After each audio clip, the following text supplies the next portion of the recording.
Hello दोस्तों, welcome back to our new video. आज हम बात करेंगे इंदौर में घूमने लायक 10 सबसे खूबसूरत जगहों के बारे में। तो मैं हूं गुलशन और आप देख रहे हैं ट्रेवल्सन। तो चलिए शुरू करते हैं। तो नंबर 10 में आता है छतरी बाग। छतरी बाग एक ऐतिहासिक स्थल है जो होलकर वंश से गहरा जुड़ा हुआ है। इस बगीचे को होलकर शासकों और दूसरे महत्वपूर्ण व्यक्तियों की याद में डेडिकेटेड है और यह एक स्मारक स्थल के रूप में स्थापित किया गया था। यह बगीचा सरस्वती नदी के किनारे स्थित है। अकॉर्डिंग टू मी, छतरी बाग जाने का बेस्ट टाइम शाम के टाइम है, जब स्मारक सुंदर रोशनी से प्रकाशित होते हैं और यहाँ के पार्क में स्थित आर्टिफिशियल लेक के शांत जल में आप शांति मन से बोट राइड कर सकते हैं। छतरी बाग की कोई एंट्री फी नहीं है और यह डेली सुबह 7 बजे से शाम के 6 बजे तक खुला रहता है। नंबर 9, गोमटगिरी। गोमटगिरी एक धार्मिक स्थल है जो जैन धर्म के अनुयायियों के लिए महत्वपूर्ण है। यहाँ पर 21 फीट ऊंचा गोमटेश्वर की मूर्ति है। इसके अलावा यहाँ 24 मार्बल मंदिर है जो जैन धर्म के 24 तीर्थंकरों को समर्पित है।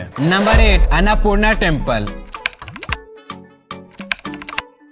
अन्नपूर्णा टेम्पल एक फेमस हिंदू टेम्पल है जो क्रांति कृपलानी नगर में स्थित है। यह मंदिर मां अन्नपूर्णा देवी को समर्पित है जो खाने की देवी हैं और यह इंदौर के सबसे पुराने तीर्थस्थलों में से एक है। मंदिर के प्रवेश द्वार पर 4 जीवन साइज हाथियों के मूर्तियां हैं और मंदिर की आर्किटेक्चर इसे हर ट्रेवलर्स के लिए एक इसेंशियल व्यूइंग स्पॉट बनाती है। यहाँ पर भगवान शिव, हनुमान और काल भैरव के भी मंदिर हैं और यहाँ पर मां अन्नपूर्णा के अलावा आपको माँ दुर्गा और माँ काली के भी मूर्ति देखने को मिलेंगे। तो आप यहाँ माँ अन्नपूर्णा देवी के पूजा करने और दर्शन के लिए आ सकते हैं। नंबर 7, राला मंडल वाइल्ड लाइफ सेंचुरी। राला मंडल वाइल्ड लाइफ सेंचुरी जो कि 1989 में स्थापित हुआ था और यह 5 स्क्वायर किलोमीटर के क्षेत्रफल में फैला हुआ है जो होलकर वंश द्वारा बनाया गया था और जिसे मुख्य रूप से शिकार गृह के रूप में उपयोग किया जाता था। और यह पैलेस विभिन्न प्रकार के पक्षी का घर है। इस सेंचुरी में तेंदुआ,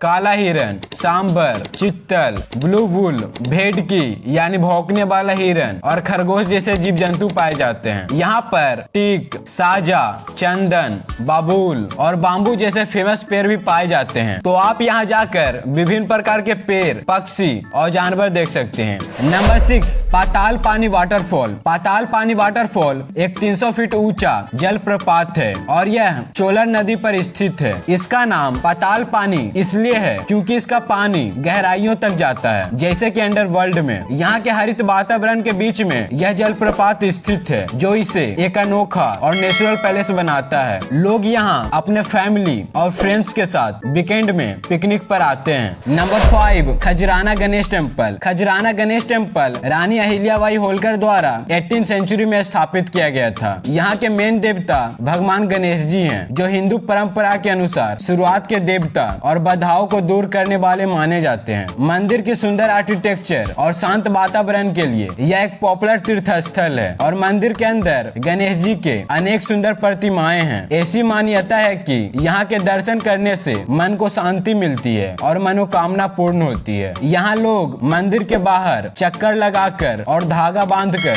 भगवान गणेश से अपने काम में सफलता के लिए प्रार्थना करते हैं। आप यहाँ आकर भगवान गणेश जी के दर्शन कर सकते हैं और मंदिर के सुंदर आर्किटेक्चर को देख सकते हैं। Number 4, central museum. Central museum को 1929 में होलकर राजवंश के शासकों ने एस्टेब्लिश किया था। आज के समय में इस म्यूजियम में 8 अलग अलग गैलरीज हैं जहां पर विभिन्न ऐतिहासिक युगों से संबंधित कला, मूर्तियां, लेख और सिक्के प्रदर्शित होते हैं। यहाँ प्राचीन वस्तुओं की गैलरी भी है जिसमें हड़प्पा सभ्यता और ताम्र युग के खुदाई से प्राप्त कला को प्रदर्शित करती है। यहाँ पर मिट्टी के वास्तुकला, मणि की हार, चूड़ियां और बर्तन प्रदर्शित होते हैं जो मध्य प्रदेश के ग्रामीण जीवन की सांस्कृतिक झलक में महत्वपूर्ण है। सेंट्रल म्यूजियम मंडे छोड़कर सुबह 10 बजे से शाम के 5 बजे तक खुला रहता है। तो आप इस टाइम में कभी भी आकर इस म्यूजियम को एक्सप्लोर कर सकते हैं। नंबर 3, कृष्णापुरा छतरी। कृष्णापुरा छतरी में 3 छतरियां हैं। यह छतरियां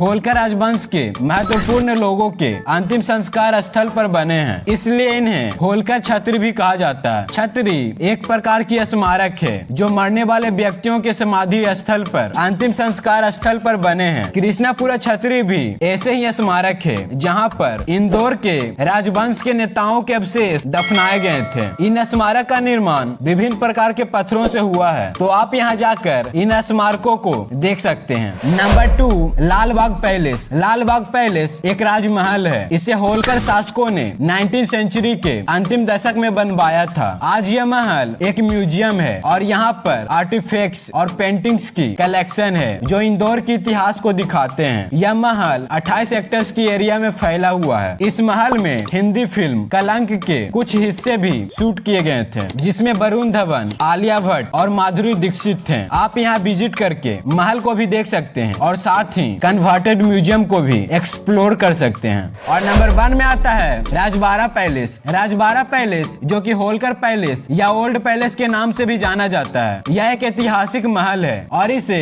18वीं सेंचुरी में मल्हर राव होलकर ने बनवाया था। महल 7 मंजिला है और महल का वातावरण रूप 1766 में बनाया गया था और दक्षिणी हिस्सा बाद में 1833 में आग से तबाह होने के बाद फिर से बनाया गया था। राजबाड़ा पैलेस में एक म्यूजियम भी है जहाँ पर होलकर राजवंश से रिलेटेड आर्टिफैक्ट्स, पेंटिंग्स और स्कल्पचर्स प्रदर्शन किए गए हैं। पैलेस के सामने एक गार्डन भी है जहाँ पर महारानी अहिल्याबाई होलकर की स्टैचू, फाउंटेन्स और एक आर्टिफिशियल वाटरफॉल भी है। तो आप इस फेमस महल को देखने जा सकते हैं और यहाँ के गार्डन और म्यूजियम को एक्सप्लोर कर सकते हैं। अगर आप पचमढ़ी में घूमने लायक 10 सबसे खूबसूरत जगहों के बारे में जानना चाहते हैं तो लेफ्ट वीडियो पे क्लिक कीजिए, और अगर आप भोपाल में घूमने लायक 10 सबसे खूबसूरत जगहों के बारे में जानना चाहते हैं तो राइट वीडियो पे क्लिक कीजिए। मैं मिलूंगा वहीं। और अगर आपको यह वीडियो पसंद आया तो एक लाइक, एक कमेंट और एक सब्सक्राइब करके अपना प्यार जरूर दें।